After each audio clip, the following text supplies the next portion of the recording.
Hey, salut à toi l'ami, j'espère te trouver avec la forme aujourd'hui. Bienvenue dans ce nouvel épisode d'Eric.Solutions dans lequel je vais te filer un simple truc que j'utilise dans mon business et que j'ai appris dans mes salles de sport en fait. Je vais te raconter ça et qui va te permettre, si tu l'appliques dans ton business, d'augmenter considérablement ta productivité, j'exagère pas, et d'obtenir plus de résultats sans avoir à produire plus d'efforts. Et mieux que ça, si tu suis bien mon conseil, tu vas pas gagner seulement en efficacité, mais aussi en énergie. Ça te dit d'en savoir plus? Alors surtout, lâche pas la suite.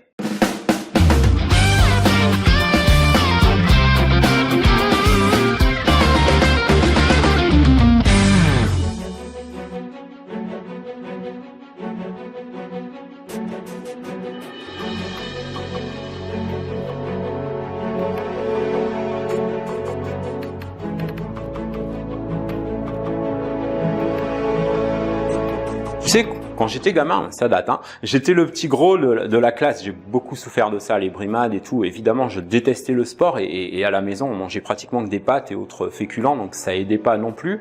Et ça s'est pas vraiment arrangé pendant l'adolescence, tu vois. Du coup, perte de confiance, auto-exclusion, etc. Bref, l'idée c'est pas de te raconter toute ma life, ni d'insister trop sur la psychologie ou sur l'importance de l'exercice et de la nutrition, même si c'est important, c'est clair, pour garder la forme, la santé, etc. Mais l'idée ici, c'est surtout à propos de ce qui se passe dans n'importe quel domaine de la vie quand on décide de prendre les choses en main. Et perso, de ce côté-là, j'avoue, j'ai été un peu extrême dans un premier temps. C'est-à-dire que vers 25 ans, je me suis inscrit pour la première fois dans un club de sport et je me suis mis à faire de plus en plus d'exercices jusqu'à 3-4 heures par jour en salle. C'était vraiment excessif. Alors j'avais des résultats, genre les abdos en tablette, les pectoraux et les muscles bien dessinés et tout, mais à un moment donné, je me suis calmé parce que ça devenait vraiment trop. Mais ça m'a permis, au passage, en plus de prendre confiance en moi, d'apprendre quelques trucs vraiment intéressants. Tu sais, quand on fréquente beaucoup les salles de sport, on apprend les meilleures routines, les meilleures stratégies, qui sont pas forcément les plus compliquées, mais qui sont celles qui amènent de meilleurs résultats que d'autres. Par exemple, est-ce que tu savais que pour vraiment perdre du poids, éliminer de la graisse, le fait de courir sur le tapis roulant, c'est beaucoup plus efficace que d'aller courir dehors. Alors évidemment, aller faire son jogging, son footing dehors, c'est plus plaisant, c'est plus agréable, surtout quand il fait vraiment beau. Mais le truc, quand on court à l'extérieur, c'est qu'au moindre signe d'effort en plus ou de fatigue, on va naturellement ralentir. Alors si on court juste pour le plaisir de courir ou garder la forme, c'est ok. Mais si on veut vraiment perdre du bide, perdre du poids, c'est totalement inefficace parce que déjà les 10 à 15 premières minutes, on perd que de l'eau. C'est seulement après que le métabolisme se met en route pour commencer tout juste à éliminer progressivement de la graisse. Et c'est justement le moment où il faut surtout pas se relâcher, sinon on est bon pour redémarrer le process depuis zéro. Pendant que sur un tapis roulant, tu peux pas faire ça, ça peut pas arriver, on peut pas tricher parce que ça t'oblige à garder toujours le même rythme, à condition bien sûr de pas tricher en baissant la vitesse avec le bouton. Il y en a qui font ça, ils mettent la vitesse au maximum, genre pendant 5 à 10 minutes, et après ils se fatiguent, donc ils baissent la vitesse, du coup il faut tout recommencer à chaque fois. Et ce qu'ils n'ont pas compris, c'est que le truc pour avoir des résultats, c'est pas de courir le plus vite possible, ou même le plus longtemps possible, c'est de garder exactement le même rythme sans discontinuer d'un iota pendant une durée X ou Y, ça peut être 20 à 30 minutes par exemple. Et ensuite la constance, autrement dit, s'entraîner un peu tous les jours jusqu'à ce qu'on atteigne les résultats qu'on veut obtenir. Et là, on dégraisse, on perd vraiment du poids, des centimètres, etc. Petite parenthèse, perso, je suis pas toujours un exemple de ça parce que j'ai tendance à prendre un peu du bide. Là, tu vois, ça va parce que je demande à Ludo c'est mon monteur vidéo, de m'étirer un peu, tu vois, sur l'image là, mais légèrement, ça va. En vrai, je maintiens une silhouette acceptable, on va dire, et je continue à faire de l'exercice régulièrement tous les jours. Et si je suis pas d'humeur, je vais au moins marcher un peu dehors. Bref, la conclusion de ça pour toi et le rapport avec le business, c'est que c'est exactement le même principe. Regarde. On va attaquer un plan, ça peut être un nouveau business ou un nouveau projet dans son entreprise. On va y mettre plein d'enthousiasme dans un premier temps. On va y consacrer un max de son énergie. On va y mettre la gomme, comme on dit. Et c'est pile au moment où il faudrait conserver le bon rythme et poursuivre l'action qu'on va se fatiguer et se démotiver. Autrement dit, on patine dans la smoule, on transpire pour rien, on élimine juste de la flotte et on n'a pas les résultats qu'on voulait. S'ensuit la frustration, l'envie d'abandonner, etc.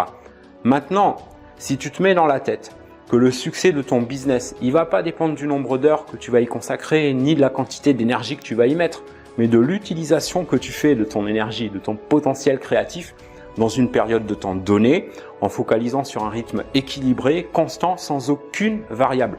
Plus concrètement, tu gagneras beaucoup plus en efficacité, en productivité et en énergie aussi, en te définissant pour chaque action dans ton business des plages de temps, de préférence qui ne dépassent pas 90 minutes à chaque fois parce que tu sais, c'est la période clé généralement au-delà de laquelle on commence à perdre sa concentration, tu vois.